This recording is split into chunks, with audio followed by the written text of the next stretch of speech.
গতকাল ছিল বৃহস্পতিবার এবং 4 পিরিয়ডে আমার 11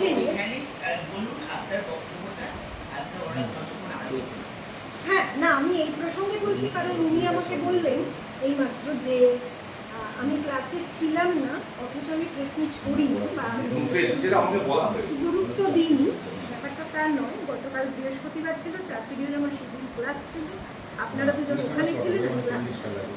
এরপরে তো আর কোনো সাংবাদিক আমার কাছে মানে যোগাযোগ করেনি। কালকে যখন আমরা আসলাম আপনাদের বললাম যে তো আপনার আপনার সঙ্গে কথা আছে, প্রেস থেকে আসছে, আপনাদের ওখান থেকে কথা উঠে আসলো যে না এখন কোনো কথা বলা যায় ম্যাডাম, কোনো কথা নেই, আমরা ক্লাস থেকে চলে গেলাম। কারণ যখন কোনো কিছু আমাদের কাছে আসবে মানে পক্ষ বা বিপক্ষ আমাদের সাংবাদিকের কাছে, আমাদের সবার উভয় পক্ষের কাছ দিয়ে আমাদের যে প্রশ্ন উঠে আসবে সেই প্রশ্ন উত্তরটা না ফোন করতো না, উনিকেও ফোন করেছি, রবীন্দ্রনাথকে ধরেছি, আপনার নাম্বার যেহেতু উনি আপনাকে সরাসরি আমরা বলি আপনাকে সরাসরি আমরা এবার যে প্রশ্নটা উঠে এসছে কিন্তু আমার থেকে আসেনি, আপনার স্কুল থেকে উঠে আসছে, তারা বলেছে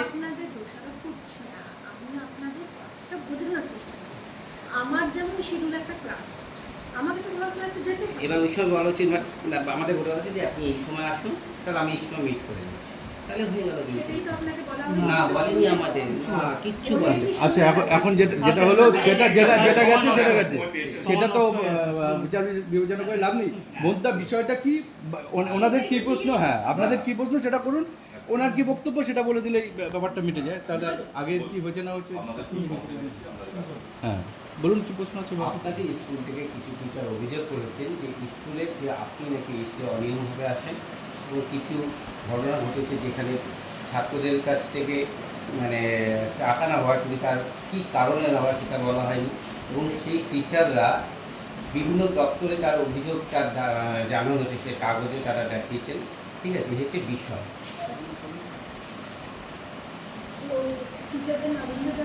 না সেইগুলো আপনি আপনার বিষয়তে বলা যে শিক্ষকদের থেকে কারা অভিযোগ করলে সেটা যদি আমি জানতে না পারি তবে আমি কমপ্লেন্টটাকে গুরুত্ব দেবই বা কেন। আপনার যেমন আমি বলছি, যেমন ব্যারাকপুর ডিআই অফিসে একটা আমাকে হিয়ারিং এ ডেকেছে, হ্যাঁ লাস্ট 26শে জুন। সেদিন আমার বিদ্যালয়ে বিগত প্রায় 5 বছর পরে একটা ফুটবল টুর্নামেন্ট হচ্ছে, সেই ফুটবল টুর্নামেন্টের সেদিনকে লাস্ট ডে। বাচ্চারা খুব উৎসাহ নিয়ে আমাকে বারবার বলছে ম্যাডাম আপনি আসবেন তো খেলাটা দেখতে, আপনার হাত থেকে আমরা পুরস্কার পেতে চাই, এতদিন পরে আমার খেলাটা হচ্ছে। তো আমি রেডি ছিলাম। বিকেল প্রায় 4:30 পরে যখন অফিস আওয়ার উত্তীর্ণ হয়ে গেল তখন আমার কাছে একটা মেল এলো, আপনাকে আগামীকাল দুপুর 12টার মধ্যে পৌঁছতে হবে। তো সেখানে কোনো বিষয়বস্তু নেই। তো তারপরেও ডিআই অফিস ডেকেছে আমাকে, যাবো আমি, সেটাই তাদেরকে সম্মান দেবো। আমি চলে গেলাম, গিয়ে একটা অদ্ভুত ঘটনার ফেস করলাম। যারা এসেছেন আমাকে আর কি কোয়ারি করতে, তারা আমাকে বলছে এই দুটো নাম চেনে, যে নাম দুটো কোশ্চেন কারণে ছিল। তখন ওনারা বললেন যে এই দুটো নাম আপনার এগেনস্টে কমপ্লেন করেছে। আমি বললাম যাদেরকে আমি চিনি না, যারা দাবি করছে শিক্ষক অথচ তাদের কোনো দিন বিগত 22-23 বছরে এই বিদ্যালয়ে আমি চাকরি করছি, তাদের নাম শুনিনি, তাদের কমপ্লেনের কি ভিত্তি আছে? তাহলে আপনি যে বলছেন কয়েকজন শিক্ষক ভিত্তিতে আপনারা এসেছেন, তাদের নাম ওটা তো আমাকে জানতে, আমি না জেনে কেন আমি গুরুত্ব দেব? আপনার স্কুলেরই যে টিচার তারা সবাই আপনার চেয়ে নামটা বলতে তারা গোপন কি করতে, তারা তাদের নামটা তারা তো গোপন করেনি। তাহলে আপনি আমি তো বলতে পারবো না, আমাদের তো কত পদ্ধতি আছে, তার বাইরে তো আমি বলতে পারবো না। সেই জন্য আপনি আমার কাছে সেই ডকুমেন্ট, তারা যে শিক্ষা দপ্তরে চিঠি দিয়েছে, তারা এলাকার বিধায়ক মদন মিত্রকে চিঠি দিয়েছে, সমস্ত চিঠি করেছে।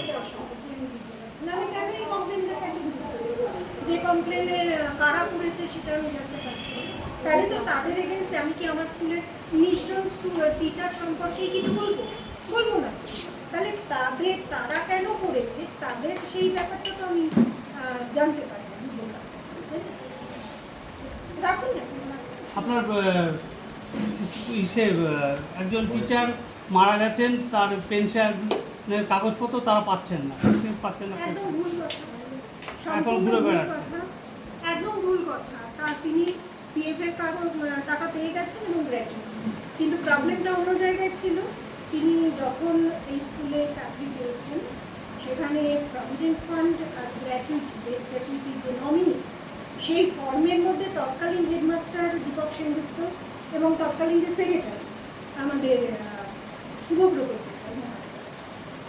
তার কোনো সাইন বা সিগনেচার ছিল। এবার ফর্ম তো বাইরে কিনতে পাওয়া যায়, আমি ইচ্ছে করলে যাকে তাকে নমিনি করতে পারি, কিন্তু সেটা সবসময় অবশ্যই কার্যকরী হবে তখন যখন স্কুলের সরকারি স্ট্যাম্প, যিনি বিদ্যালয়ের প্রধান তার সই এবং স্ট্যাম্প করছেন। তাহলে কি একটা আনসাইন্ড পেপার আমাকে পাঠিয়ে দিতে হয়েছে, কারণ আমাকে যদি সাইন করতে হয় তাহলে 1999 সালের কাগজে আমি 2025-এ চলি, ব্যাপারটা বুঝতে হবে। তাহলে আমার কাছে একটা রিটেন ইনস্ট্রাকশন আসবে, সেই ইনস্ট্রাকশন ডিআই অফিস আমাকে আজও দেয়।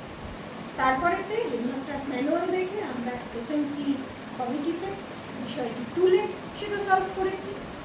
এবার বিষয়টি তাহলে অন্যায়টা কে করলো বা ভুলটা কার দ্বারা হলো, আমি অন্যায়ও বলেছিলাম, কাজের চাপে হয়তো হেডমাস্টার আমাকে ভুলে গেছেন, কিন্তু তাহলে সেখানে খামতিটা সেটা তো আমার তৎকালীন হেডমাস্টার।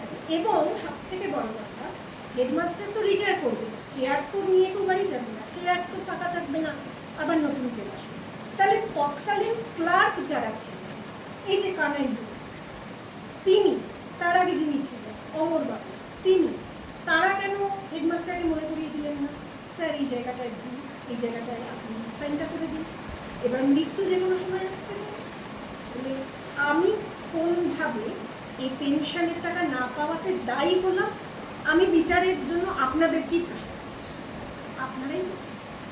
আমি কি সত্যি 2025-এ 1999 সালের ডকুমেন্টে without written permission or instruction or order সই করতে পারি? সেটা আমাকে একটু বলতে হবে। সেটা ডিআই অফিস আমাকে যদি ইনস্ট্রাকশন দিই তাহলে আমি কিসে দায়ী হলাম? একজন টিচার রিটায়ার হতে যাচ্ছে আপনার স্কুলের, তার রিটায়ারমেন্টের কাগজপত্র এখনো রেডি হয়নি। আপনি কিন্তু এখনো বললেন না কমপ্লেনগুলো কারা করেছে। কিছুদিনের মধ্যে রিটায়ার হতে যাচ্ছে, নিশ্চয়ই আপনি জানেন, তার কাগজপত্র তৈরি হয়নি, রেডি হয়নি। তার পেনশনের যে কাগজ তৈরি করবে সেক্ষেত্রে বেশ কিছু, তিনি একটা অন্য স্কুল থেকে এসেছেন, একজন তিনি যে স্কুল থেকে এসেছেন সেখানকার যে রিলিজ অর্ডার তার সঙ্গে এখানে জয়েনিং অর্ডার ডেটের তফাৎ আছে। এবং বহু জায়গায় উনি পেনশন বুকলেট নিজে হাতে করেছেন, এখানেই আছে সমস্ত কাগজপত্র, পেনশন বুকলেট উনি নিজে হাতে করেছেন, সেখানে ওখানে। তাহলে নিশ্চয়ই কিছু কোনো জায়গায় সমস্যা না থাকলে কেন আমরা কারোর টাকা প্রাপ্তিতে আটকে দেবো? এই উত্তরগুলো তো আপনাদেরও দিতে হবে। যে আমি যে কটা উত্তর দিচ্ছি সেই উত্তরগুলোর মধ্যে তো অনেক প্রশ্ন। স্কুলে টয়লেটের উপর দিয়ে ভেঙে পড়ছে, ছাদের তিনতলা ছাদের উপর থেকে চাঙড় ভেঙে পড়ছে, যেগুলো তো ছাত্রদের তো দুর্ঘটনা ঘটতে পারে। এই বিষয়ে মানে বাইরের দিকটা যতটা যা চকচকে, কিন্তু ভিতর দিকে কিন্তু সেই যা চকচকটা নেই। তো সেরকম কোনো তথ্য আপনার কাছে আছে? আপনি ছবি দেখাতে করে নিয়ে আমি দেখিয়ে দেবো। তার মানে আপনি এখন দেখাতে পারেন? আমার কাছে আছে, রেকর্ড হচ্ছে, ঠিক আছে? হ্যাঁ আমার কাছে আছে তো, বলছি আমি তো রেকর্ডিং করছি। নিঃসন্দেহে আপনাকে দেখিয়ে দেবো, কেন দেখাবো না? বিল্ডিংটা বহু পুরনো, স্কুলটার বয়স 150 বছর। তাহলে একটি বিল্ডিং, নিশ্চয়ই আমরা সবাই তো কোনো না কোনো বাসযোগ্য জায়গায় থাকি। একটা বিল্ডিংয়ের ছাদ ভেঙে পড়ে কি 2 বছরে? আমি তো 23 জুনে বসেছি, ভুল বললাম কথাটা? আমার মনে হয় 23 জুন থেকে 25 আজকে জুলাই, এই 2 বছরের মধ্যে একটা বিল্ডিং ভেঙে পড়ে, তাহলে এটা বহু পুরনো রোগ। এবং আপনাকে আমি এক্ষুনি ডকুমেন্ট দেখাবো, মধ্যশিক্ষা পর্ষদে ক্যাপিটাল গ্রান্ট চেয়ে আমি চিঠি দিয়েছি, মাননীয় প্রেসিডেন্টের সই আছে। সেই গ্রান্ট আসার জন্য ডিআই অফিসে মধ্যশিক্ষা পর্ষদ থেকে, মানে বোর্ড থেকে অর্ডার দিয়েছে এবং সেটা মিটিং করানোর জন্য ব্যারাকপুর ডিআই অফিস অনবরত ঘুরিয়ে যাচ্ছে। একবার আমি গ্রুপডিকে পাঠিয়েছি, তিনি বললেন যে আপনি না না না না একদম সিরিয়াসলি বলছি, ডিআই অফিস থেকে বলেছে প্রশাসনিক ভবন ব্যারাকপুর অ্যাডমিনিস্ট্রেটিভ বিল্ডিং যেটা সেখানে গিয়ে পাবেন। সেখানে উনি গেছেন, আবার তাকে যেতে হয়েছে, সেখানে বলেছে না এটা তো ডিআই অফিস থেকে আপনাকে দেওয়া। ডিআই অফিসে আবার গেছে, শ্রীকান্ত থেকে আবার অ্যাডমিনিস্ট্রেটিভ বিল্ডিংয়ে প্রশাসনিক ভবন উনি গ্র্যান্টিং সেকশনে যিনি আছেন ডিআই অফিসে ভদ্রলোকের নাম সঞ্জীব ব্যানার্জি, তিনি বলেছেন না ওইখানেই। এই বাড়িতে শ্রীকান্ত অত্যন্ত বিরক্ত হয়ে গিয়ে প্রশাসনিক ভবনে যোগাযোগ করেছেন। প্রশাসনিক ভবনের অত নম্বর তলার অত নম্বর ঘরে আপনি চলে যান, সেখানে হবে বলেছিলেন। সেখানে যাওয়ার পর তারা বিরক্ত হয়ে বলছে আপনি ফোনটা ধরুন তো।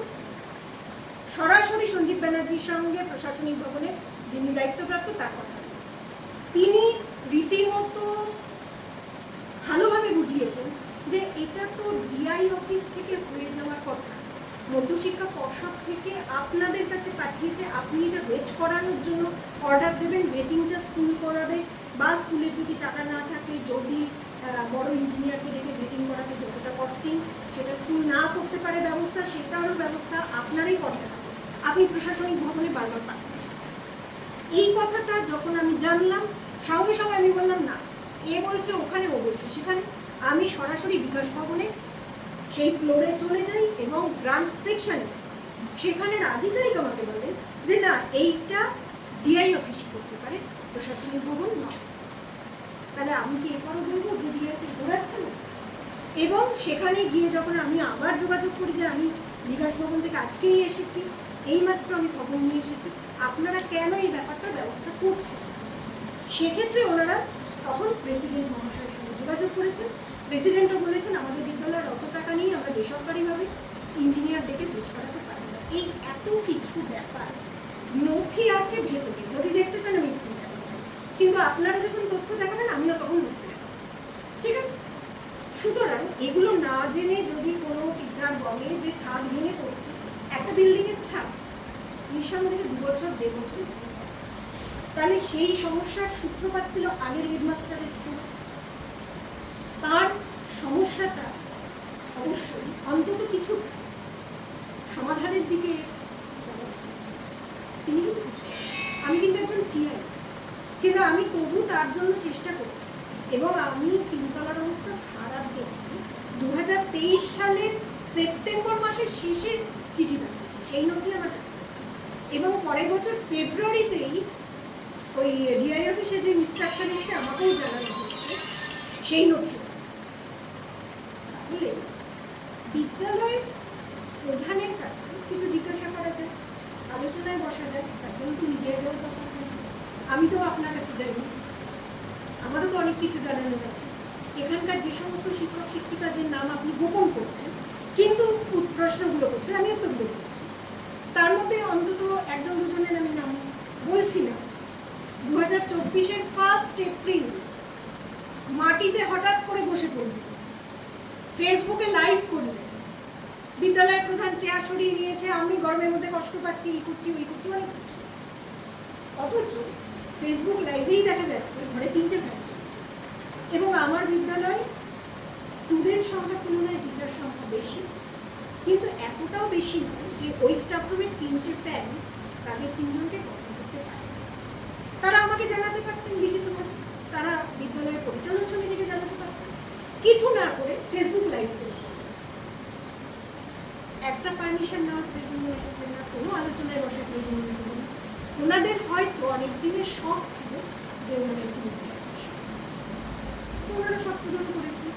কিন্তু আমি কিন্তু আপনাদেরকে ডেকেই নিয়ে এসেছি আপনাদের সমস্ত প্রশ্নের উত্তর নথি যুক্ত করে দিতে। আর কি? আচ্ছা ম্যাডাম, এই যে আপনার যে সমস্ত অভিযোগের কথা শোনা যাচ্ছে বা এখন উঠে আসলো, এই বিষয় নিয়ে কি স্কুলের যে আপনার উপর তো পরিচালন সমিতি রয়েছে, তারা কি এই মর্মে আপনার কাছে কখনো কোনো কিছু জানতে চেয়েছে বা কোনো কিছু যে এরকম কথা উঠে আসছে বা এই ধরনের বিষয় কিছু জানতে চেয়েছে? এবং আমরা এটা কিন্তু ডিআই অফিস এবং শিক্ষা দপ্তরেও জানিয়েছি যে বিদ্যালয় প্রধানের বা বিদ্যালয় পরিচালন সমিতিকে কিছু না জানিয়ে, হ্যাঁ, এই প্রত্যেকটা কেসে কিন্তু বাইপাস করা হয়েছে। যে ডেথ কেসটার কথা বললেন, একজন শিক্ষক মারা গেছেন, তার স্ত্রী বারবার আসছে, তার আচরণ আমি আপনাকে দেখাতে পারি, সিসিটিভি ক্যামেরায় ওটা হয়েছে। তিনিও কিন্তু বিদ্যালয় পরিচালন সমিতিকে লিখিতভাবে কিছু জানান। তিনি কিন্তু পুরো বিদ্যালয় পরিচালন সমিতিকে বাইপাস করে সোজা ডিআই অফিস চলে গেছে। যে সমস্যাটার সমাধান যেভাবে সেভাবেই, তো আমি তো আপনাদের বিনীতভাবে বলছি, আমি এক্ষুনি আপনাদের নথি দেখাতে পারি যে ব্যাপারটা আনসাইড, সেটা সিগনেচার আমি করতে পারি কিনা, সেটার একটা অর্ডার আসবে তবে আমি পারব। তো ডিআই সাহেব তো আমাকে বলতে পারতেন সেটা, উনি বলছেন আমি ভার্বালি বললে কেন হবে? আমার প্রশ্ন একটাই, সরকারি কাজ ভার্বালি হয় কি? ডিআই অফিস থেকে হুমকি আসছে, আপনি যে বিধায়কের কথা বললেন, সেই বিধায়কের চেম্বার থেকে আমাকে ফোন করাচ্ছেন, অন্য মানে প্রশাসনিক কাজে ব্যস্ত তারা, সেরকম জায়গা থেকে ফোন করাচ্ছে। এমনকি রাজনৈতিকভাবে অন্যদিকের অবস্থান, বিধায়কের বিরোধী পক্ষ, সেইখানকার জায়গা থেকে ফোন করাচ্ছেন, ডিআই অফিসে কর্মীকে দিয়ে রীতিমতো হুমকি দিচ্ছে। এটারও তো দরকার ছিল। আমি তো আপনাকে সরকারিভাবে জিজ্ঞেস করছি, সমাধান দিন, সমাধান আমি করে দিচ্ছি। তাহলে তো ওই আউটটা আপনাকে বলতে হবে। সেখানে কি ডিআই অফিসে কোথাও অভিমান বা ইগো প্রবলেম আমার সঙ্গে, বিদ্যালয় পরিচালন সমিতির সঙ্গে? ওনারা তো ইনস্ট্রাকশন দেবে, ওনারা তো কড়া ভাষাতেও বলতে পারেন, আপনাকে করে দিতে বলছি করুন, কিন্তু এটা ম্যাডাম, তার মানে আপনি কোথাও গিয়ে এটা কি মনে করছেন যে 150 বছরের ঐতিহ্যশালী এই যে স্কুল, সেটাকে আপনি দীর্ঘদিন মানে যতদিনই আপনি দায়িত্বে রয়েছেন, সেটা যেভাবে পরিচালিত হয়ে আসছে তার দিক থেকে কোথাও মানে বাইরের শক্তি বা কোনোরকমভাবে এরকমভাবে চেষ্টা করা হচ্ছে যাতে আপনি যেভাবে সাফল্য পাচ্ছেন কিছুদিন ধরে, সেটা যদি কোনোভাবে মেলাইন হয় বা এই ধরনের কোনো? বারবার বিভিন্ন ঘটনা থেকে তো সেরকমই মনে হচ্ছে। কেন বলছি, আমাদের একটা ফেসবুকে পেজ আছে, দক্ষিণেশ্বর এইচএস অফিসিয়াল। সেই পেজে বিদ্যালয়ের সমস্ত সাফল্যের দিকগুলোকে তুলে ধরা হয়। আজকেও তুলে ধরেছি, এখনও প্রচুর ভিউজ, প্রচুর শেয়ার। পেছনে একটা বাটারফ্লাই কনজারভেশন এরিয়া তৈরি করা হয়েছে, যেটা বিদ্যালয় 150 বছরের ইতিহাসে কথা বলে। তো পেছনে জমিটা তো 150 বছর ধরেই আছে, কিন্তু কোনো বিদ্যালয়ের প্রধান সেভাবে হয়তো ভাবেনি, কিন্তু আমি টিআইসি হয়েও ভেবেছি, এবং সেটার জন্য আমাকে প্রচুর পরিশ্রম করতে হচ্ছে। বায়োডাইভার্সিটি বোর্ডে বারবার যাও, সেখান থেকে মেলামেলি করে সেখান থেকে পারমিশন এনে টাকা স্যাংশন হবে কি না সেটা একটা চিন্তা থেকে যাওয়া সত্ত্বেও সেটাকে সাকসেস ভিত্তিক কিছু পরীক্ষা, সেই পরীক্ষায় অন্যভাবে নেবেন না। 2022 সাল পর্যন্ত আমি দেখেছি ওনারা এসে বলেছিলেন আপনাদের স্কুল থেকে তো প্রায় 50 জন ক্যান্ডিডেট চাই, আপনি মাত্র 9 জনকে দিচ্ছেন 2023-এর পর। তো আমি একটু হাসলাম, হেসে বললাম যে এটা নিয়ে আপনার সঙ্গে পরে কথা বলবো। তো ওনারা চলে গেলেন খুব ক্ষুব্ধ হয়ে। আমি 50 জনকে দিই, আমি যে দিয়েছিলাম বোধহয় 11 জন। তো সেই 11 জন গিয়ে সত্যিকারে খালি হাতেই ফিরেছে।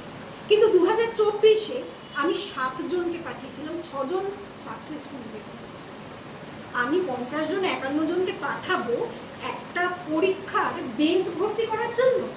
না, সত্যি সত্যি মেধা তালিকায় দক্ষিণেশ্বর উচ্চ বিদ্যালয়ের ছাত্র আসুক, তাদের নামটা আসুক, তার জন্য আমার মনে হয় বিদ্যালয়ের প্রধান হিসেবে এখানে আমার বিশাল সাকসেস। কারণ আমি একটা বিদ্যালয়ের প্রধান, বিদ্যালয় হচ্ছে শিক্ষা প্রতিষ্ঠান, আমি কিন্তু স্কুলের গ্রাফটাকে তুলতে চাইছি এবং উঠছে। NNMS বলে একটা স্কলারশিপ গভর্নমেন্টের, আমার একটি ছাত্র সেটা ক্র্যাক করেছে 2025-এ। এটা আমার কাছে সাফল্য চাই। গতকাল VSO লেয়ার 1-এর রেজাল্ট বেরিয়েছে, একটি ছাত্র ক্র্যাক করেছে, সে লেয়ার 2-তে যাচ্ছে। এই কথাগুলো সেই সমস্ত শিক্ষক শিক্ষিকারা তুলে ধরছেন কি? বিদ্যালয়ের 6ষ্ঠ 7ম শ্রেণীতে বিনামূল্যে আঁকা শেখানো হয়।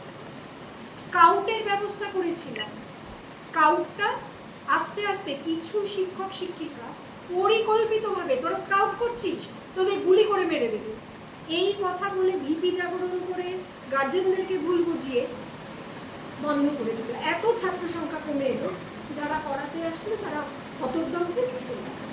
তো স্কাউটটা যদি আমরা সবাই পড়াতাম, আমার স্কুলে ফিজিক্যাল এডুকেশনের টিচার নেই 2016 থেকে, পূর্বতন হেডমাস্টার চেষ্টা করেননি, কেন করেননি তার ব্যাখ্যা আমার জবাব দরকার। তিনি তার মতন করে বিদ্যালয়ে চালিয়েছেন, আমি আমার মতন করে।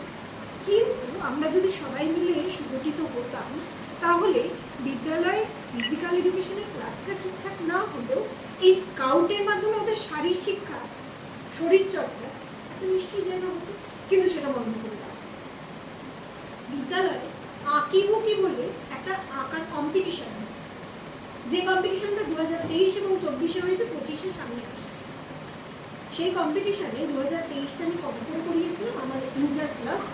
2024-এ পুরো এলাকা ভিত্তিক 154 জন স্টুডেন্ট তারা এসে participate।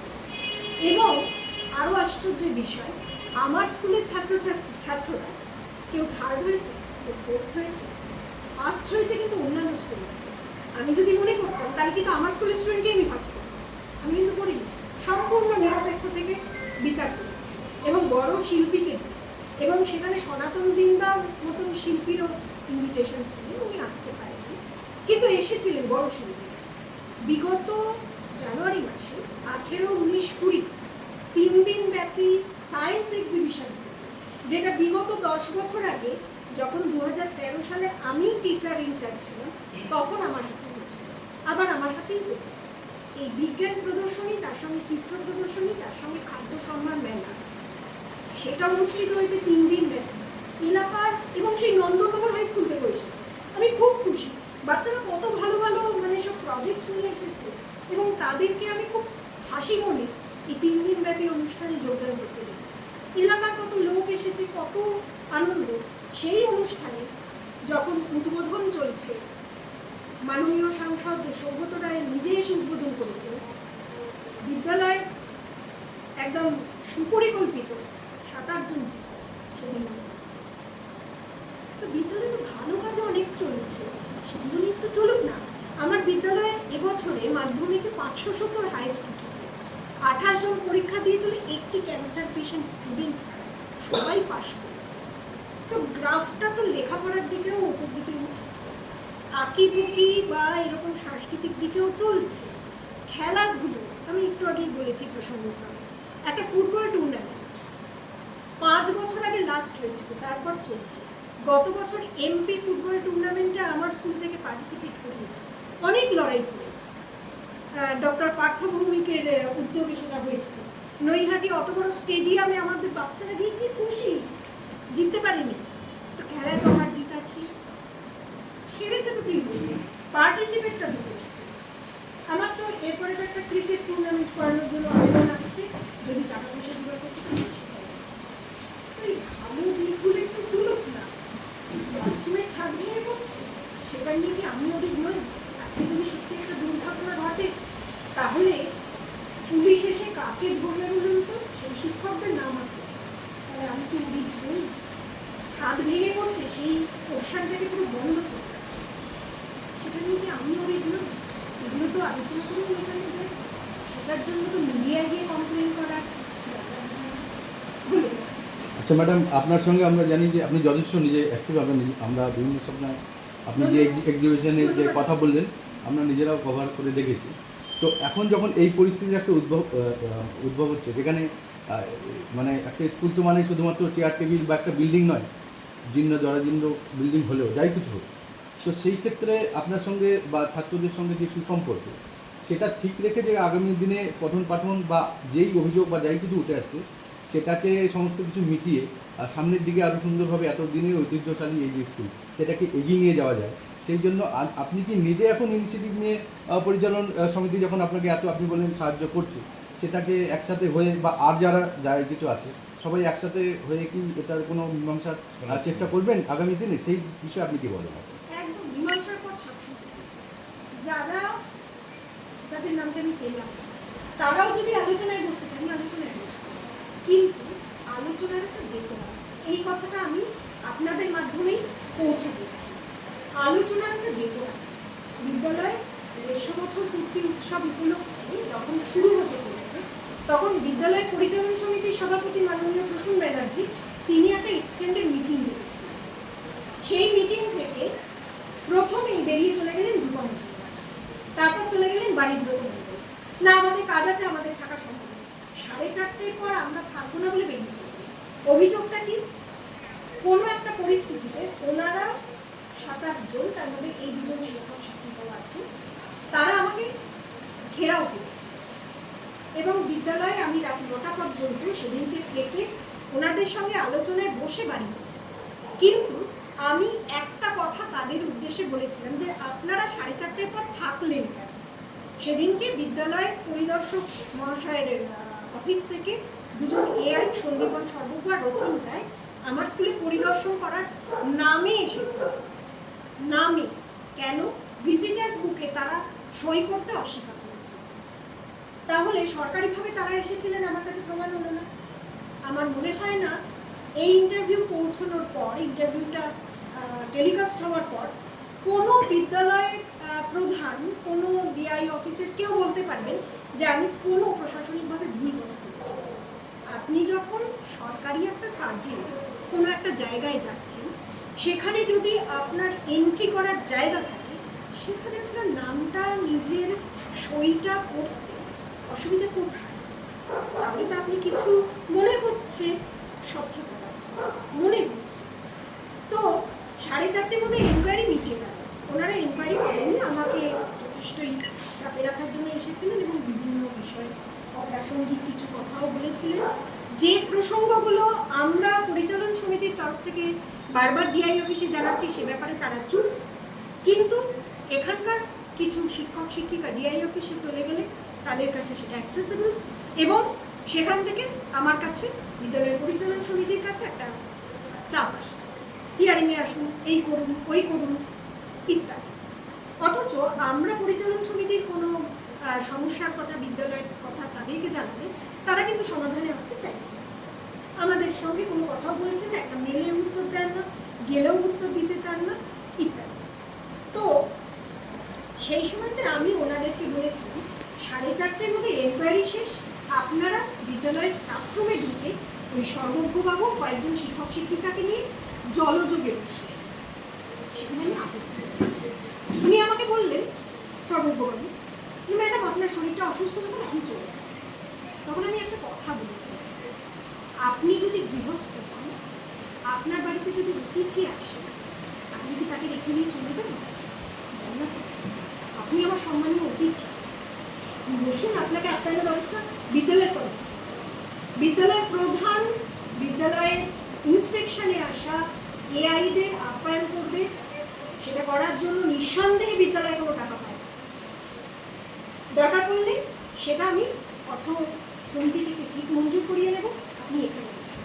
উনি চলে গেলেন ওখানে, ওইটা তিনি উনি আমাকে প্রচণ্ড হুমকি দিলেন, আপনার বিদ্যালয়ে কখনো যেন মাধ্যমিক উচ্চ মাধ্যমিকে সিট না পড়ে সেটা আমি দেখব।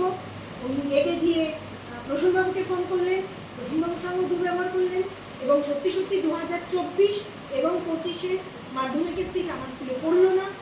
নিকটবর্তী স্কুল যেখানে পরিকাঠামো নেই, শিক্ষক শিক্ষিকা শিক্ষাকর্মীর অভাব, প্যান্ডেল খাটিয়ে হলেও মাধ্যমিক পরীক্ষার সিট পড়লো, দক্ষিণেশ্বর উচ্চ বিদ্যালয়ে পড়লো। সেই সময়তে আমি একটা কথা বলেছিলাম যে আপনারা 4:30 পর থাকলেন, আপনারা কি উদ্দেশ্যে থাকবেন? আমার মনে হচ্ছে না কোনো স্বাধীন উদ্দেশ্য, তার সঙ্গে নাশকতা থাকবে। ওই নাশকতা শব্দটাকে অস্ত্র করে প্রসূনবাবু মুখের ওপর বললেন, আমরা 4:30 পর কেউ থাকবো না বলে সত্যি উনি বেরিয়ে গেলেন। আমার কথা একটাই, বিদ্যালয় পরিচালন সমিতির যে কোনো বিদ্যালয় এক্সটেন্ডেড মিটিং রাখতে পারেন, সেটা হেডমাস্টার্স ম্যানুয়ালে আছে, সেটা নর্মসে আছে। সেইখানে ওনাদের 2 জনকে পথপ্রদর্শক করে আরও 3 জন ভিডিও চলে গেল, সুদক্ষিণা ঘোষ, বসুধা তপাদার আর তুলি সিনহা। তাহলে আমি একজন টিআইসি বিদ্যালয়, কিন্তু যেখানে বিদ্যালয় পরিচালন সমিতির সভাপতির মিটিং ডেকোরাম ব্রেক করে তারা বেরিয়ে যেতে পারে, তাদের সঙ্গে আমি কিন্তু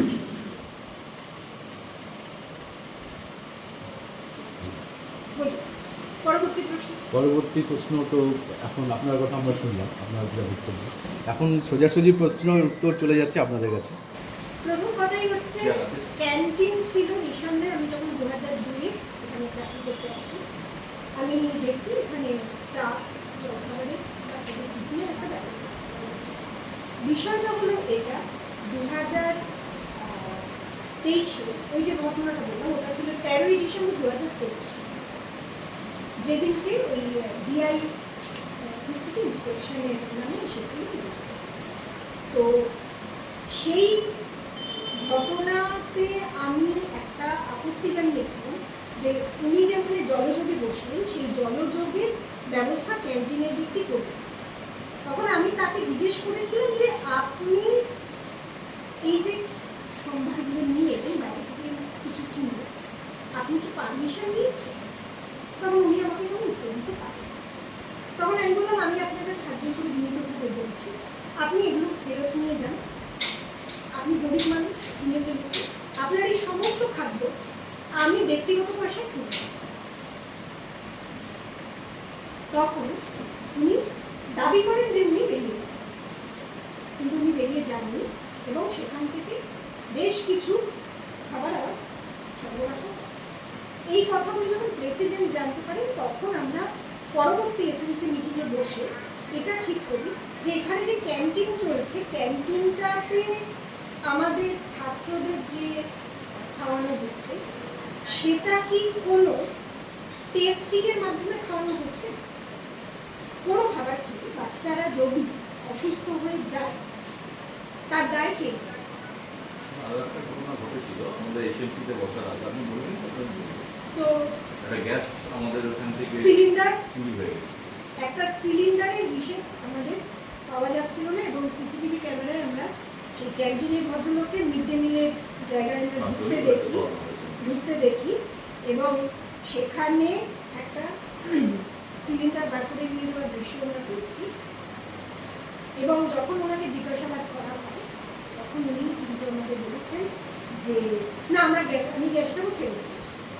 ভালো কথা, গ্যাসটা ফেরত দিয়েছি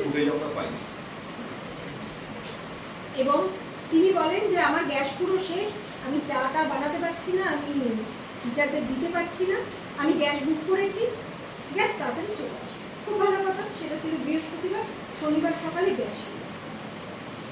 কিন্তু শুক্রবার তাহলে সারাদিন চা কফি কিসের হতো সেই উত্তর উনি আমাদের দিতে পারেন। কিন্তু উনি একটা গরিব মানুষ, ওনাকে যদি আমরা সেটা নিয়ে থানা পুলিশ তাহলে তো তিনি অ্যারেস্ট। মানে মিড ডে মিলটা তো কেন্দ্রীয় সরকারের প্রকল্প, যৌথ প্রকল্প রাজ্য সরকার, বাচ্চাদের এটা একটা জায়গা।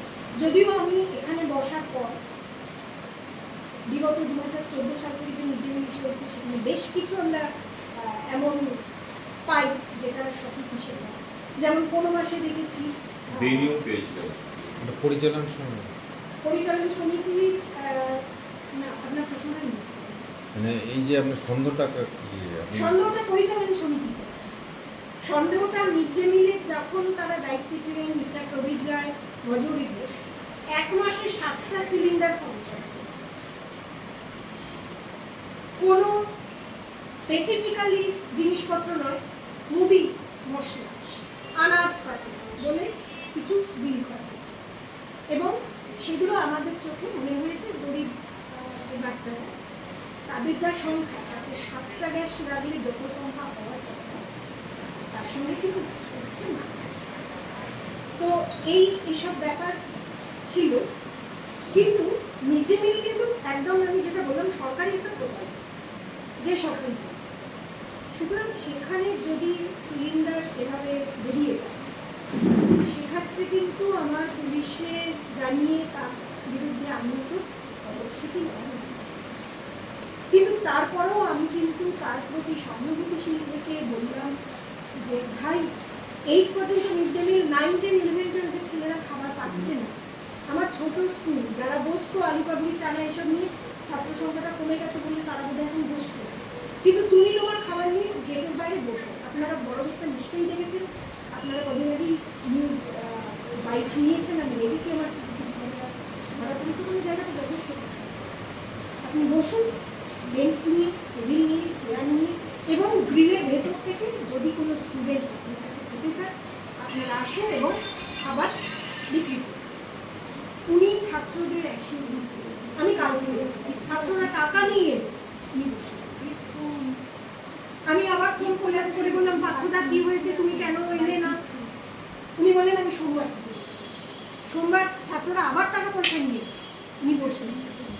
এবার বাচ্চাগুলোর অবস্থা ভালো, তারা তো টাকা নিয়ে আসছে, টিফিন নিয়ে আসছে, তাদেরকে ব্যক্তিগতভাবে আমি কত ছাত্রকে, যেই অমিয় দা তখন ছিল শ্রীকান্ত দা, এই কাছাকাছি দোকান থেকে খাবার নিয়ে এসে খাইয়েছি, আমি হিসেব চাইছি, আমার কোনো সাক্ষী নেই। আমি জানি আমি যা করছি সৎ মনে করছি, ভগবান ঠিক করছে।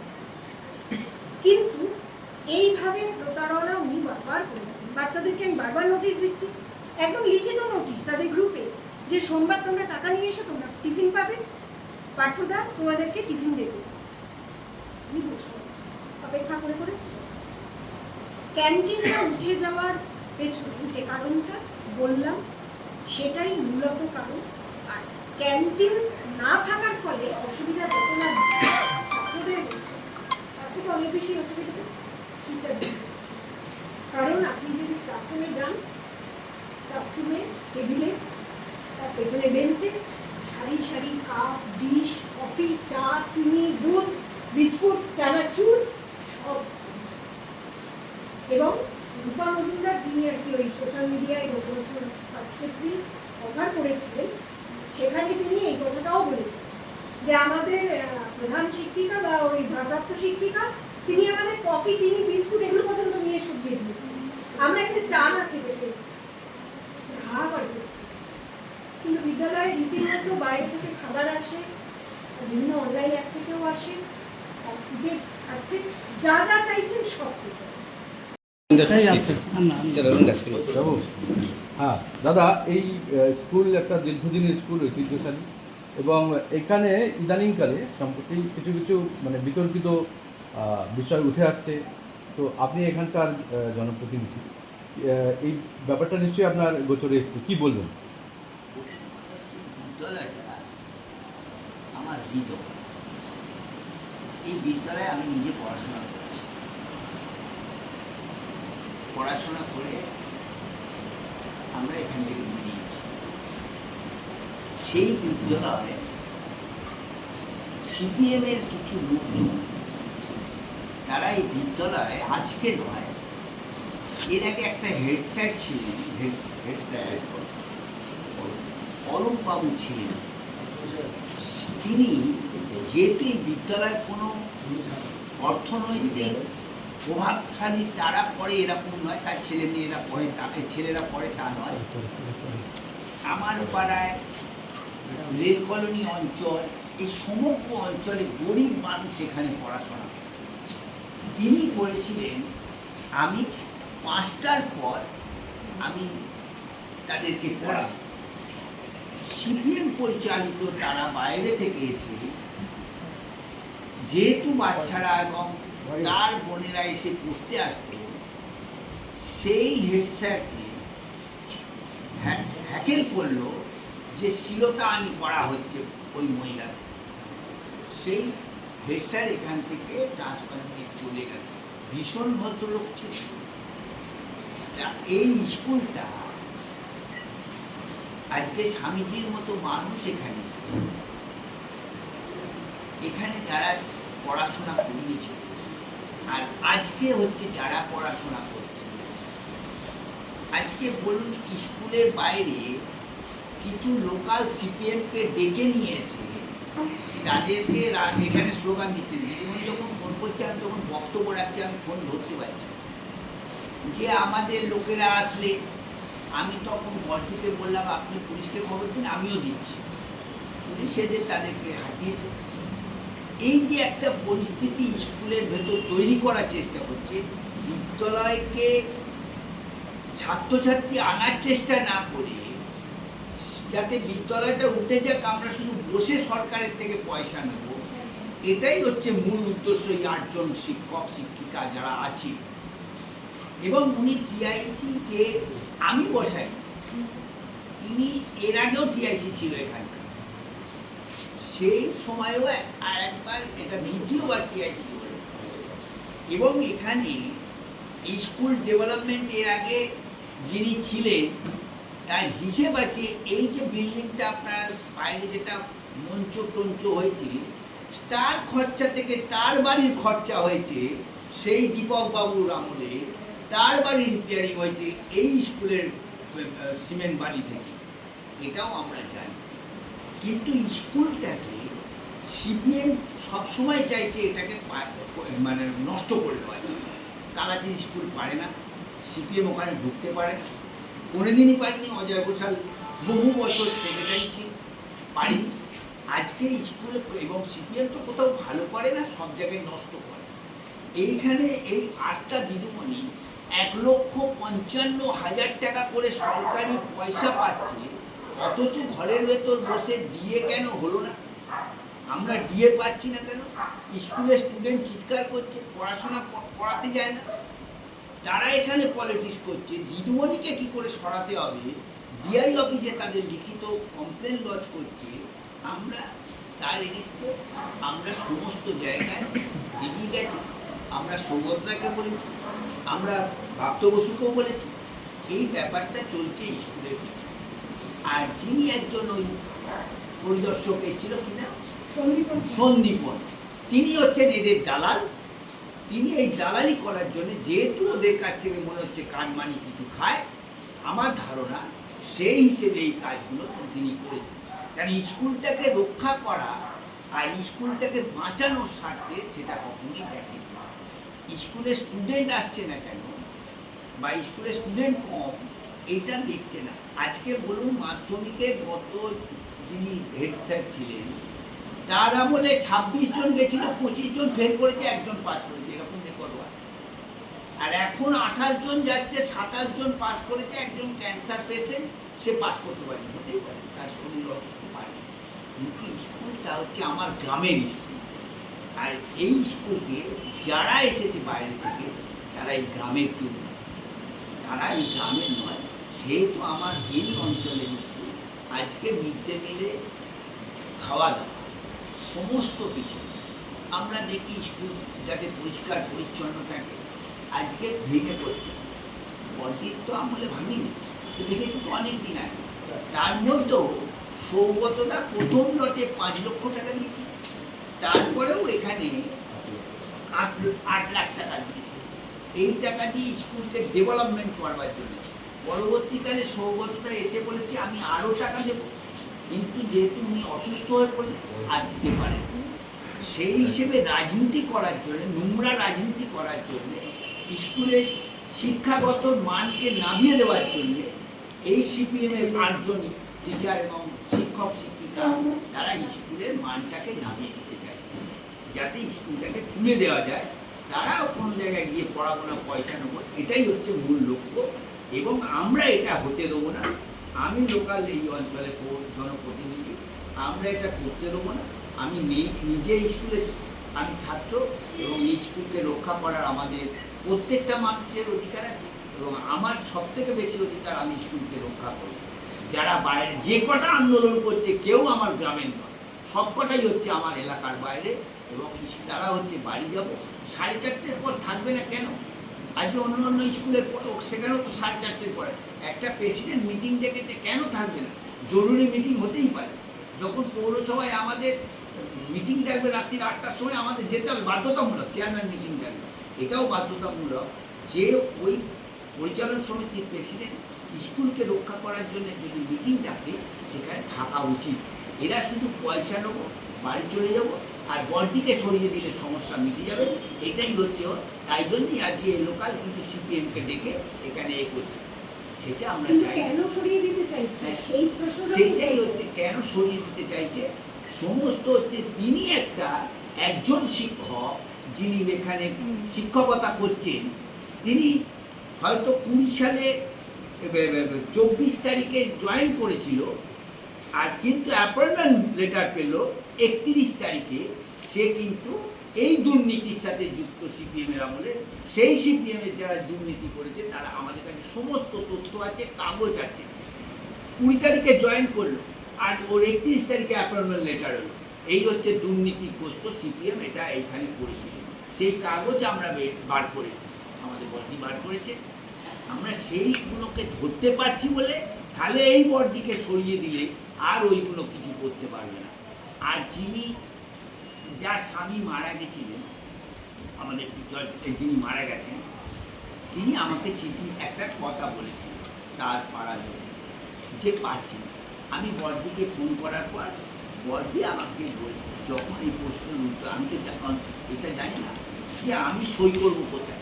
তখনকার পরিচালন সমিতি কোনো সই করলো না, তাহলে আমি সই করলে তো আমি ভেসে যাবো, তারও তো বাঁচার ব্যাপার আছে, তাহলে আমার টেনশন আটকে যাবে, সব কিছু আটকে যাবে। তাহলে ডিআই অর্ডার দিচ্ছে না, তাহলে ডিআই আমাকে অর্ডার দিক, লিখিত অর্ডার দিক যে আপনি সই করে দিন, পরেরটা আমরা বুঝে নেব। তাহলে ডিআই এটা অর্ডার দেয়নি, সেই হিসেবে উনি করতে পারেননি। কিন্তু পরবর্তীকালে উনি টাকা পেয়ে গেছে, পেনশনের টাকা সবটাই পেয়ে গেছে। এটা আপনাদের কাছে দাদা যে সমস্যা হলো, তাহলে কি সমাধানে কতটা রাস্তা আসবে? সমাধানের জন্য আমরা সবসময় প্রস্তুত। আমরা এখানে তো বারবার ডেকেছে প্রেসিডেন্ট, তারা সবাই ডেকেছে মিটিংয়ে আসার জন্য, তিনি আসেননি। আজকে একটা প্রেস মিট ডাকলেন, কিন্তু বাকি টিচাররা থাকলেন না। বাকি টিচাররা থাকবে না, 4:30 পর থাকবে না। এইটা কড়াকড়ি করা হয়েছে, তুমি 11টার পর স্কুলে ঢুকতে পারবে না। এটা তো নিয়ম, এটা তো নিয়ম যে 11টার স্কুলে পর আসবে কেন, তাকে লাল কালি দিয়ে দেওয়া উচিত। সেই হিসেবে খাতা তুলে নিয়ে চলে যাচ্ছে এই রকম দুজন টিচার, সেই জায়গায় খাতাগুলোকে নিয়ে চলে যাচ্ছে, এত বড় স্পর্ধা। যেদিনকে ঘটনাটা ঘটল সেই গত মঙ্গলবারে ব্যাপারটা হয়েছিল, হঠাৎ করে শিক্ষক বাণীব্রত মণ্ডল এখান থেকে অ্যাটেন্ডেন্স রেজিস্টার খাতা আর স্টাফ রুমের প্রফেশনাল রুটিনের খাতা বললেন যে এই খাতা আজকে থেকে আমার কাছে থাকবে, আমার জিম্মায় থাকবে, এই বাড়িতে পাওয়ার আমরা না ধরলে হবে না। কেন? এই বাণীব্রত মণ্ডলের আমি দুটো আপনাকে বিষয় দেখাচ্ছি। প্রথমে এটা দেখিয়ে নিই, একজন শিক্ষক তিনি যখন চাকরিতে জয়েন করেন তার কটা সার্ভিস বুক তৈরি? একটাই হবে।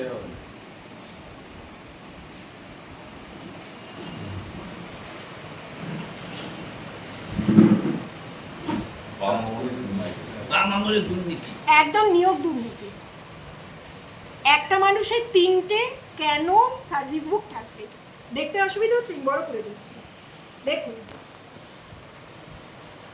নামটা দেখতে পাচ্ছেন? যাদের যাদের দরকার আমি আবার পরে দিয়ে দিচ্ছি, ঠিক আছে? পরের নামটা দেখতে পাচ্ছেন? যা যা আছে কাউকে হসপিটালে। পরের নামটা দেখতে পাচ্ছেন? আচ্ছা। তারপরের নামটা দেখতে পাচ্ছেন?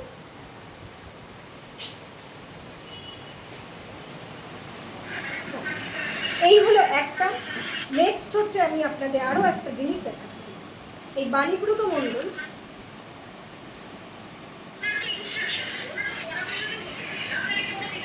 বিদ্যালয়ে আসতেন, অনেক সময়তেই আসতেন না, ঠিক আছে?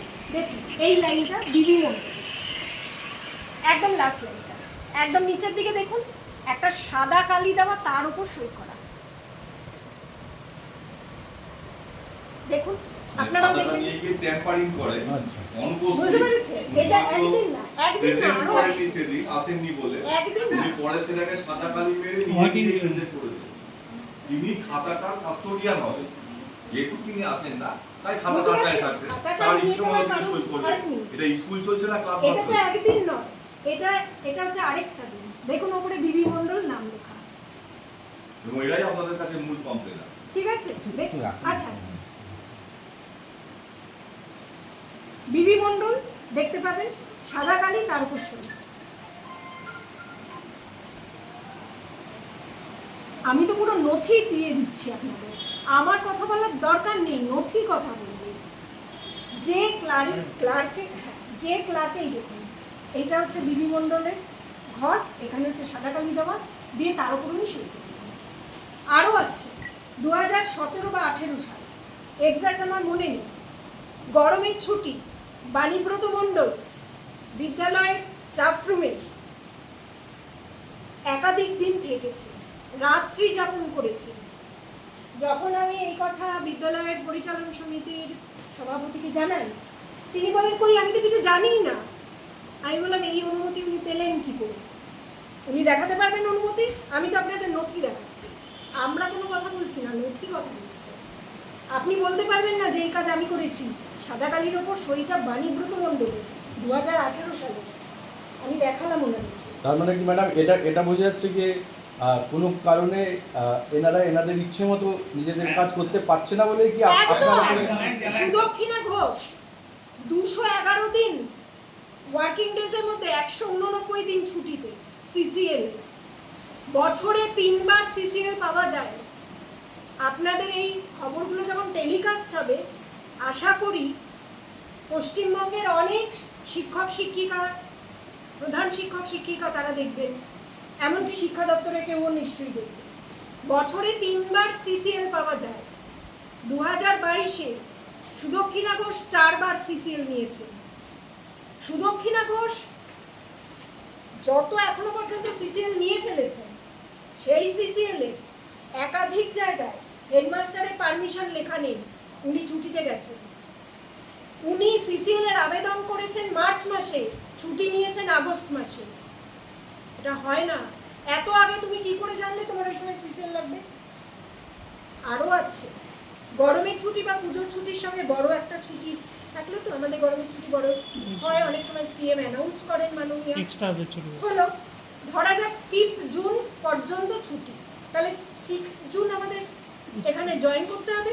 উনি 6 তারিখ থেকে 20 দিনের ছুটিতে চলে যাবেন। এরকম ঘটনা ঘটেছে। উনি 2023 সালে 79 ডেজ ছুটি নিয়েছেন।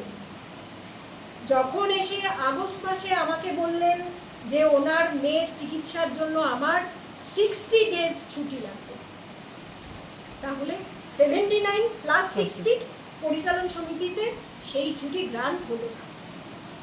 উনি আমাকে বললেন যে আপনি একটু লিখে দিন কেন গ্রান্ট হলো না। আমি সেটাই লিখলাম যে অলরেডি এনজয় দ্য 79 ডেজ, বিভিন্ন ছুটি, মানে সিএল, এমএল, সিসিএল সব কিছু। উনি এখান থেকে লিখিয়ে নিয়ে সোজা হাইকোর্টে চলে গিয়ে কেস করবেন। সেই কেস এখনো পেন্ডিং, কারণ এটা জাস্টিস বিশ্বজিৎ বাসুর এজলাসে উঠেছিল, উনিও সেটাকে সাপোর্ট করেন। উনি বলেছেন ছুটি গ্রান্ট করার একমাত্র অধিকারী হচ্ছেন বিদ্যালয় পরিচালন সমিতি। বিদ্যালয় পরিচালন সমিতির মোটোটা কি ছিল? তোমার চিকিৎসা, তোমার মেয়ের চিকিৎসার জন্য নয়, তুমি ছুটি নাও সেটা আটকানো নয়। মোটোটা ছিল তুমি যদি এতগুলো দিন সবেতন বাড়িতে বসে থাকো, তাহলে তুমি ওই সাবজেক্টের একমাত্র শিক্ষিকা, তাহলে আমার যে বাচ্চাগুলোকে পড়ানোর জন্য তুমি বেতনটা পাচ্ছ, তাহলে সেই বাচ্চাগুলোকে সেই সাবজেক্টটা কে শেখাবে? এখানেও শেষ নয়। উনি যখন দেখলেন ওখানে হালে পানি পাচ্ছেন না, তিনি চলে গেলেন কেসের মোড চেঞ্জ করে দিলেন। তিনি কি বললেন? আমার মেয়ে ডিসেবলড, আমার মেয়ের জন্য 18 বছর পর্যন্ত নয় 22 বছর পর্যন্ত ছুটি আমি নেব বলে চলে গেলেন ছুটিতে। উনি পারমিশন চাননি, নথি আছে। আমি কথা বলছি না, নবীনদা বা প্রসূনদা কথা বলছেন না, নথি কথা বলছে। কিন্তু এটা এখনো বিচারাধীন এবং বিদ্যালয় বারবার ডেপ্রাইভ হতে হতে হতে হতে বাধ্য হয়ে 2025 সালে বিদ্যালয়ের প্রধান হিসেবে আমি কেস করলাম। সুদক্ষিণা ঘোষ হচ্ছে প্রাইভেট রেসপন্ডেন্ট, কিন্তু শিক্ষা দপ্তর, ডিআই অফিস ইত্যাদি অনেক রেসপন্ডেন্টকে নিয়ে সেই কেসও এখনো পর্যন্ত। আপনাদের কাছে যে কমপ্লেনগুলো পৌঁছেছে নিঃসন্দেহে সেটা নিয়ে আপনারা ভাববেন, কিন্তু বিদ্যালয়ে বিগত 4 বছর পরে সায়েন্স চালু হয়েছে, সায়েন্স বন্ধ হয়ে গেছিল। একটি ছেলের জন্য আমি লড়াই করেছি, ডিআই অফিস সাহায্য করেনি। আমি সোজা এইচএস কাউন্সিলে গেছি, সেখান থেকে নিয়ে এসেছি লড়াই করে সায়েন্স। সেটা তো শিক্ষক শিক্ষিকারা বলছেন না। উল্টে ব্যারাকপুর ডিআই অফিসের ডিআই তিনি আমার বিরুদ্ধে অভিযোগ লিখেছেন যে এই শিক্ষিকা আসার পর ভারপ্রাপ্ত শিক্ষিকা একটা স্ট্রিমকে বন্ধ করে দিয়েছে। নথি কথা বলতে আমার কথা বলে তা হতে পারে যে বিদ্যালয় চালাতে গেলে কোনো কাজ দ্রুতগতিতে হবে, কোনো কাজ দ্রুত বিলম্বিত নয়। বিলম্বিত নয় কেন করছে তার নিশ্চয়ই কোনো উত্তর বিদ্যালয় পরিচালন সমিতির কাছে আছে। কিন্তু আমি একদম মিডিয়াকে ডেকে বা প্রিন্ট মিডিয়ায় একটা অদ্ভুত খবর, টিআইসির মদতে বিদ্যালয়ে এলো পুলিশ। কোন খবরের কাগজ? তারা কেন আমার সঙ্গে একবার কথা বললেন না? আমি কি মানে অন্য গ্রহে থাকি? আপনারাও একদিন ঘুরে গেছেন, কিন্তু আমি তো নিজে থেকে যোগাযোগ করেছি, কারণ আমরা চাইনি বিদ্যালয়ের এই ব্যাকলগগুলোকে সামনে আনতে, কিন্তু আমরা অতিষ্ঠ হয়ে গেছি। ওরা যখন বারবার এরকমভাবে আমরা কিছু বলছি না বলে, বিদ্যালয়কে অগ্রগতির পথে এগিয়ে নিয়ে যাচ্ছি বলে পেছন থেকে কোপ পড়ে যাচ্ছে, আমরা এখন বাধ্য হলাম এত নথি তুলে দিতে। কারণ আমিও জানি বিদ্যালয়টি 150 বছরের নয়, অ্যাকচুয়ালি 162 বছরের। 1862 সালে শিলালিপি পেয়েছিলেন খোদাই করা, কিন্তু নথিপত্র 1875 সালে। তো এত পুরনো একটা স্কুলকে হাইকোর্টে টেনে নিয়ে গেছে সুদক্ষিণা ঘোষ। আর রূপা মজুমদারের কথা তো নতুন করে বলার কিছু নেই। ওনার আমি চিৎকার শুনিয়ে দিয়েছি যে স্টাফ রুমে উনি সবসময় হাইপার করে রাখেন। যারা ঠান্ডা মাথায় পড়াশোনা করবেন, সেই সব শিক্ষক শিক্ষিকার মাথা যাতে খারাপ হয়ে যায় তার জন্য ওই রকম চাচায়। বাণীপ্রত মণ্ডলে আরও ভয়ঙ্কর একটা কাজ, এই গত মাসে ওনারই ক্লাসের একটি বাচ্চা শিশু, তার মাথা জলের বোতলে ফেটে যায়, ঝরঝর করে রক্ত পড়ছে। অন্য শিক্ষক শিক্ষিকারা নিয়ে এসেছে, এখানে বসিয়েছে, সঙ্গে সঙ্গে ট্রিটমেন্ট করা হচ্ছে। বাণীপ্রত মণ্ডল স্টাফ রুমে চুপ করে বসে আছে। তাকে আমি ডেকে পাঠালাম যে স্যার এরকম একটা অ্যাক্সিডেন্ট হয়েছে, একটা গরিব ঘরের ছেলে, সাগরদত্ত হাসপাতালে নিয়ে যান, মনে হচ্ছে স্টিচ করবে। উনি এখানে দাঁড়িয়ে আমাকে বললেন আমি নিতে পারবো না।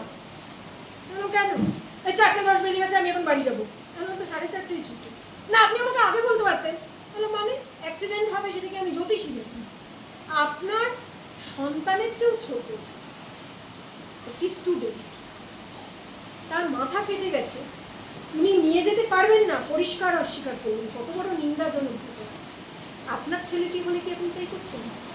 16ই আগস্ট 2024, 150 বছর পূর্তি প্রথম শুরু হলো, ঠিক হাতে গুনে ওই কয়েকজন শিক্ষক শিক্ষিকা অ্যাক্সিডেন্ট।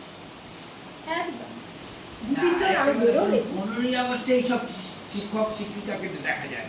26শে জানুয়ারি দেখা যায় না। 26শে জানুয়ারি, 15ই আগস্ট স্কুলে পতাকা তোলা দিই, তারা এখানে আসে না। সকালবেলা আমি তো আসি, সকালবেলা তাদের আসা হয় না। রূপা মজুমদার কোনোদিনই 15ই আগস্ট 26শে জানুয়ারি আসেননি। বিগত 22 বছরের ইতিহাস আমি বলছি, উনি প্রমাণ করুন উনি এসেছেন। ম্যাডামের বিরুদ্ধেও অভিযোগ সামনে এসছে। ম্যাডাম তার নিজের তরফ থেকে যা বলার সেই বক্তব্য আমাদের সামনে বললেন। এবার পরিচালন সমিতি স্কুলের সুন্দরভাবে পঠন পাঠনকে এগিয়ে নিয়ে যাওয়ার জন্য এখন যে মানে পরিস্থিতিতে দাঁড়িয়েছে ব্যাপারটা, তাতে আপনারা কি মনে করছেন যে আগামী দিনে ঠিকমতো চালাতে গেলে স্কুল কোন দিকে গেলে পুরো ব্যাপারটা মীমাংসা হবে এবং এতদিনের ঐতিহ্যশালী স্কুল ঠিক দিশাতে যাবে মনে হয়? দেখুন, খুব খারাপ লাগছে আপনাদের এই মানে প্রশ্ন এখানে ফেস করতে। এটা একটা স্কুল, এখানে পঠন পাঠন ছাড়া বা ছাত্র স্বার্থ ছাড়া অন্য কোনো স্বার্থে কথা বলা স্কুলের জন্য ঠিক মঙ্গলকর বলে আমি করি না। তো এখানে সমস্যা যেটা হচ্ছে, সমস্যা তৈরি করা হচ্ছে। সমস্যা যারা তৈরি করছেন তারা নির্দিষ্ট উদ্দেশ্যে এই কাজটা করছে। তো আমরা জানি বাংলায় একটা কথা আছে, দুরাত্মার ছলের অভাব হয়। মানে আমার যদি কিছু করার দরকার থাকে বা আমার যদি কোনো স্বার্থ কোথাও চরিতার্থ করার থাকে, তাহলে সেক্ষেত্রে আমি বিভিন্ন ছল প্রয়োগ করব। তার জন্য মনে হয় দুরাত্মার ছলের অভাব হয়। এই ধরনের ঘটনা এর আগেও বিভিন্নভাবে এই 2 বা 3 জন মানে মূল মাথা আর কি ঘটিয়েছে, এবং তাদের সঙ্গে কোনো সময় আরও কয়েকজন হয়তো 2-1 সঙ্গ দিয়েছেন, কোনো সময় দেননি। দল ভারী দল কম এই ব্যাপারটা তো থেকেই যায়। মানে যারা দলীয় ব্যক্তিত্ব তারা একটু দল পাকাতে চেষ্টা করে। তো তাদের কাছে আমার বিনীত অনুরোধ যে স্কুলটা ছাত্র স্বার্থে শুধু পঠন পাঠনের প্রতি সীমাবদ্ধ রাখলে ভালো হয়। যে কারণের জন্য আমাদের মাননীয় মুখ্যমন্ত্রী এখানে কোনো ইউনিয়ন বা কিছু স্কুলে করতে দিচ্ছেন না বা দেননি, এবং কোনো নির্বাচন উনি বন্ধ করে দিয়েছিলেন, কারণ একটা গণ্ডগোল হয় ছাত্র সংসদ নিয়ে। তো এই সবগুলো তিনি এই উদ্দেশ্যে করেছিলেন। তো সেই একই উদ্দেশ্যে আমরা যখন পরিচালন কমিটিতে আসি, তখন এখানে অনেক কিছু অনৈতিক ব্যাপার আমার চোখের সামনে ঘটেছিল। তখন উনি টিআইসি ছিলেন না, তখন অরূপ সরকার মহাশয় ছিলেন এখানকার প্রধান শিক্ষক। সেই সময় আমাকে এখানকার সভাপতি মনোনয়ন করা হয়। মনোনীত সভাপতি হিসেবে আমি এসেছিলাম, আমার সঙ্গে আরও দুজন পিআইসি ছিল। তো সেই সময় আমি দেখেছিলাম স্কুলের কিছু ঘর অবৈধভাবে কেউ বা কারা দখল করে রেখেছে। এটা খুব অবাক লেগেছিল, কারণ আমি এখানকার একটা স্থানীয় স্কুলেরই ছাত্র, আমি কালাচারি স্কুলের ছাত্র পাশেই, তো আপনারা শুনেছেন। তো সেখানে এরকম কোনোদিন কিছু আমি দেখিনি, মানে যেটা আমি দেখে বড় হইনি সেটা হঠাৎ অন্য কোথাও গিয়ে দেখছি, সেটা আমার খুব অবাক লেগেছিল। তখন আমি তৎকালীন যিনি হেডমাস্টার মশাই ছিলেন তার সঙ্গে কথা বলি এবং জানতে পারি কেউ বা কারা ওটা দখল করে রেখেছে। রাত্রির বেলায় যাকে বলা হয়, সেখানে কোনো বিশেষ রাজনৈতিক সংবাদ মাধ্যমের কাগজ, সংবাদপত্র পঠন পাঠন হয়, সেখানে কিছু রাজনৈতিক ক্লাস নেওয়া হয়। তো আমি জানা মাত্র বন্ধ করি, কারণ স্কুলের ভেতর স্কুল প্রেমিসেসে স্কুলের লাইট পাখা দিয়ে চালিয়ে কেউ সেটাকে তার পার্টি অফিস করবে, সেটা আমি চাইলেই বন্ধ করি। তো সেটাতে আমার ওপর একটা ক্ষোভ হয়, তৈরি হয়। অনেক ছাত্র, পুরনো ছাত্র যারা ওখানে হয়তো আসতো, তারাও আমাকে অনেকবার বলে, কিন্তু আমি বলি যে এই কাজগুলো এখানে হচ্ছে, সেই কাজগুলোকে আমি সহমত নই। এটা একটা স্কুলে থাকতে পারে না বা স্কুলে হতে পারে না, স্কুলের কম্পাউন্ডের মধ্যে হতে পারে না। তাহলে যদি কোনো অন্য ঘটনা ঘটে তাহলে ঘটনাটা স্কুলের হবে, অন্য কারোর হবে না। হতেই পারে সেখানে একটা অন্য ঘটনা ঘটে যাবে। স্কুল ছুটির পরে কেন কোনো একটা ঘর খোলা থাকবে, কেউ বা কারা কেন সেই ঘরগুলো এনজয় করবে, এটা প্রথম ব্যাপার। দ্বিতীয় ব্যাপার আমি দেখেছিলাম, আগের হেডমাস্টার মশাইয়ের কাছে শোনা, যিনি ওই 4th ক্লাস আমাদের স্টাফ ছিলেন আর কি, মানে ওই যিনি আলমারি আটকে রেখেছিলেন ওই কানাই, ওনার পেনশন পেপারস নিয়ে সমস্যা হয়েছে। ওনার জন্যে অনেকের পেনশন পেপারস অসুবিধার মধ্যে পড়ছে। অনেকের পেনশন পেপারস, যারা তার আগে যারা ছিলেন তাদের অনেকের পেনশন পেপারস, ওনার দায়িত্ব ছিল পেনশন পেপারসের সংক্রান্ত সমস্ত কাজটা করা। তো ওনার একটা নির্দিষ্ট ঘর ছিল, সেই ঘরে সমস্ত বামপন্থী মনোভাবাপন্ন যারা মাস্টারমশাই ছিলেন তৎকালীন, তারা ওনার ঘরে গিয়ে আড্ডা মারতেন, ওখানে সিগারেট বিড়ি খেতেন বা আরও কিছু করতেন বা রাজনৈতিক আলোচনা করতেন। কিছু গণশক্তি পেপার থাকতো, সেই গণশক্তি পেপারগুলো পড়াশোনা করা হতো, আলোচনা হতো। তো সেটা নিয়ে যেহেতু স্কুলের মাস্টারমশাইরা করছেন, আমি অতটা মাথায় নিয়ে, ঠিক আছে কেউ করতে পারে, কেউ বামপন্থী হতে পারে, কেউ দক্ষিণপন্থী হতে পারে, কেউ অন্যপন্থী হতে পারে, তো সেটা স্কুলের বাইরে করাটা বেটার, এটা আমি বিশ্বাস করি। কিন্তু তারা হয়তো, আমার পক্ষে তো সবসময় স্কুলে এসে দেখাশোনা করা সম্ভব নয়, আমি বাইরে থাকি। আমি যখন এগুলো জানতে পারলাম, তার সঙ্গে যেটা জানতে পারলাম খুব মারাত্মক, সমস্ত টিচার্সদের সমস্ত কাগজ তার কাছে থাকে এবং তার চাবি আমার হেডমাস্টার মশাইয়ের কাছেও নেই, যিনি স্কুলের কাস্টোডিয়ান। ওকে হেডমাস্টার মশাই একদিন বললেন, আমি তো কোনো পেপার দিতে পারছি না, ওনার কাছে চাবি, ওনার কাছে আলমারি, ইমিডিয়েট আপনি ওটাকে নিয়ে কাস্টোডিয়ান, ওর কাস্টোডিয়ান আপনি। ওখান থেকে কিছু যদি চুরি যায়, কিছু পাওয়া যায়, তার জন্য দায়বদ্ধ আপনি, কোনো ক্লার্ক নয়। আপনি যেহেতু বিদ্যালয়ের প্রধান, তখন HM ছিলেন, তখন কোনো পিআইসি ছিল না, HM হেডমাস্টার মশাই ছিলেন, অরূপ সরকার। তো একদিন আমাদের সকলকে আসতে হলো, আমাদের জনপ্রতিনিধিও সেই সময় ছিলেন। আমরা রীতিমতো বল প্রয়োগ করে একজনের থেকে স্কুলের সম্পত্তি স্কুলের হেডমাস্টারের ঘরে নিয়ে এলাম। এটা আমি যখন পরিচালনা কমিটিতে প্রথম এসেছি তখনকার কথা বলছি, মানে এটা আমাদের এখানটা কেমন ছিল ওটা বোঝানোর জন্য এই কথাগুলো বলতে হচ্ছে। যাই হোক, নিয়ে আসা হলো, আলমারি ভাঙা হলো, তালা, চাবি তো আর পাওয়া গেল না, তার চাবি নাকি নেই, হারিয়ে ফেলেছে। তারপরে এই যে ভদ্রলোক, কি নাম বললেন আপনি? কানাই বলি। কারণ রিটায়ারমেন্ট আপনি প্রশ্ন করেছেন খানিকক্ষণ আগে, তার রিটায়ারমেন্টের পেপারস কেন আপডেট হয়নি বা কিছু হয়নি। ওনার রিটায়ারমেন্টের পেপার সহ বাকিদের রিটায়ারমেন্টের পেপার তৈরি করার দায়িত্ব ওনারই ছিল। এবং দুর্ভাগ্যজনক যে ঘটনাটা স্কুলে ঘটেছিল, একজন মাস্টারমশাই মারা গেছিলেন, যার পেনশন নিয়ে আরেকটা প্রশ্ন আপনার তরফ থেকে এসেছিল, আপনাদের তরফ থেকে। তার কাগজপত্র যেহেতু পিআইসি অতটা ভালো করে পেনশনের প্রথম দিনে, সেই তো পেনশনের পেপার কি করে আপডেট করতে হয়, এমন তো অনলাইনের যুগ, তো সবাই তো সেটাতে সাবলীল নয়। তো উনি যখন ওনার সাহায্য চাইলেন, তিনি দীর্ঘদিন ধরে এই কাজটা করে আসছেন, তার একটা উত্তর ছিল যে আমি এই কাজ জানি না বা আমি এগুলো করতে পারি না। মানে যার দায়িত্ব, আপনার দায়িত্ব পড়ানো, ক্লাসে ক্লাস নেওয়া, পড়ানো। আপনি যদি শিক্ষক হিসেবে বলেন যে আমি তো পড়াতে পারি না, বিষয়টা কেমন লাগছে। তেমনি যদি কোনো ক্লারিক্যাল স্টাফ, যিনি ক্লার্ক এবং দীর্ঘদিন ধরে যিনি এই কাজটা করে আসছেন, তিনি যদি কারোর কাজটা করতে অস্বীকার করেন, তাহলে এটাই বোঝা যায় যে তিনি কাউকে ব্ল্যাকমেলিং করতে চাইছেন। যিনি টিআইসি আছেন তাকে ব্ল্যাকমেলিং, যে আপনি জানেন না কাজটা, তাহলে কাজগুলো করে থাকবে, আমি কোনো সাহায্য আপনাকে করবো না, অথচ মাইনে নেব, অথচ সরকারের মাইনে নেব, সরকার থেকে প্রাপ্য আদায় যেটা হয়, যেটা আমার প্রাপ্য হয়, সেটা তো আমার অধিকারের মধ্যে পড়ে যায়। তার এগেনস্টে আমার কোনো দায়িত্ব নেই, আমি আমার অধিকার বুঝি, আমি আমার দায়িত্ব বুঝি। তো এই ঘটনাগুলো এখানে এর অতীতে ঘটে এসেছে। তাতেও আমার সঙ্গে টিআইসি যখন কথা হয়, টিআইসি যখন এই ঘটনাগুলো আমাকে পুরোটা ব্রিফ করে যে এই ঘটনাগুলো স্কুলে ঘটছে, একদিনের জন্য কোনো রকম অপমানজনক কথা আমি শিক্ষক স্কুলের এগেনস্টে বলিনি, কারণ সেই শিক্ষা আমি পাইনি। আমি এখান থেকে বড় হয়েছি, যে স্কুল থেকে আমি পড়াশোনা করেছি, সেখানের ইনফ্রাস্ট্রাকচার বলুন বা সেখানের শিক্ষা একটা অন্য ধরনের ছিল। আমরা আজও মাস্টারমশাইদের রাস্তায় দেখলে পায়ে হাত দিয়ে প্রণাম করি। তো সেই জায়গা থেকে, সেই উপলব্ধি থেকে আমি কখনো কোনো কটু কথা বলতে পারি।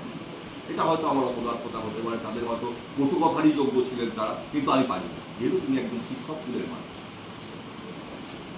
তো এই ঘটনাগুলো আমি দীর্ঘদিন ধরে লক্ষ্য করে আসছি যে 2-3 আর কি, মেনলি 2 থেকে 3 জন যারা কোনো কমিটিতে, তাদের সংগঠনের যে কমিটি, সেই কমিটির উচ্চ পদে রয়েছেন, যাদের কাছে খুব কুইক অ্যাক্সেসেবল বাকি জায়গাগুলো তিনি খুব তাড়াতাড়ি এনার থেকে অ্যাক্সেস করছেন। তখন আমরা যখন বুঝতে পারলাম ক্রমশ তিনি ক্রমাগত এনাকে কোণঠাসা করতে চাইছেন বিভিন্ন বিষয় নিয়ে, খুব ছোট ছোট বিষয়, যে বিষয়গুলোকে একদিনে সলভ করে দেওয়া যায়, সেগুলোকে উনি হাইলাইট করতে চাইছেন। আলোচনা ইয়েতে না বসে স্কুল প্রেমিসেসের মধ্যে, স্কুলের ঘরের মধ্যে থেকে উনি লাইভ ব্রডকাস্ট করছেন। তো তখন আমরা ওনার এগেনস্টেও ডিসিপ্লিনারি অ্যাকশান নিই এবং ওনাকে শোকজ করা হয়। ওনার এগেনস্টে আমাদের কমপ্লেন, আমাদের এসএমসির খাতায় আমাদের যেখানে লেখা হয় সেখানে লেখা হয়, লিপিবদ্ধ করা হয়, লিপিবদ্ধ করে তার কপি ডিআই অফিসকে জানানো হয়, মেল করা হয় এবং উচ্চশিক্ষা দপ্তরেও আমরা পাঠাই। এবার যেহেতু ওনারা ঊর্ধ্বতন কর্তৃপক্ষ আমাদের, ওনারা তার এগেনস্টে কি স্টেপ নেবেন বা আদৌ কিছু নেবেন কিনা সেটা তো আমরা বলতে পারি না, কারণ আমরা তাদের থেকে অনেক নিচে আছি। তো এই কারণগুলো যখন যেটা হয়েছে, আমাদের তরফ থেকে, স্কুলের পরিচালনা সমিতির তরফ থেকে আমরা নির্দিষ্টভাবে তার বিরুদ্ধে গেছি এবং আমাদের যতটুকু আমাদের ক্ষমতা দেওয়া হয়েছে তার মধ্যে থেকে আমরা যেখানে যেখানে জানাবার সেখানে আমরা জানিয়েছি। আশা করব এলাকার স্বার্থে, এলাকার বাচ্চাদের স্বার্থে, এলাকার ছাত্রদের স্বার্থে এই বদমাইশিগুলো বন্ধ, তাহলে আপনাদেরও এখানে এসে কষ্ট করে আমাদের জিজ্ঞাসাবাদ করতে হয় না।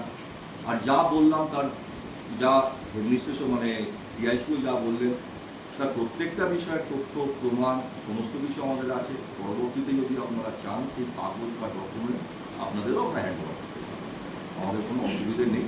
কিন্তু আমরা চাইছি বিদ্যালয়ের মতন চলুক, এখানে কীভাবে ছাত্র সংখ্যা বাড়ানো যায় তার চেষ্টা করুক শিক্ষকরা, এখানে কীভাবে পঠন পাঠনের উন্নতি করা যায় তার চেষ্টা করুক শিক্ষকরা।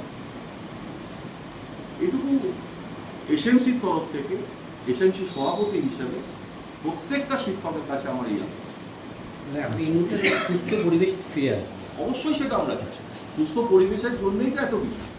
আচ্ছা, ম্যাডাম যেটা বললেন যে একটা ফান্ডের ব্যাপার, যেখানে একটা খুব সাংঘাতিক অবস্থায় ছবিও দেখলাম, যে ওইটার জন্য কি একটু ইনিশিয়েটিভ আপনাদের তরফ থেকে? ইনিশিয়েটিভ নিয়েছি এবং ইনিশিয়েটিভ নিয়ে মাননীয় সাংসদ আমাদের 2বার অর্থ বরাদ্দ করে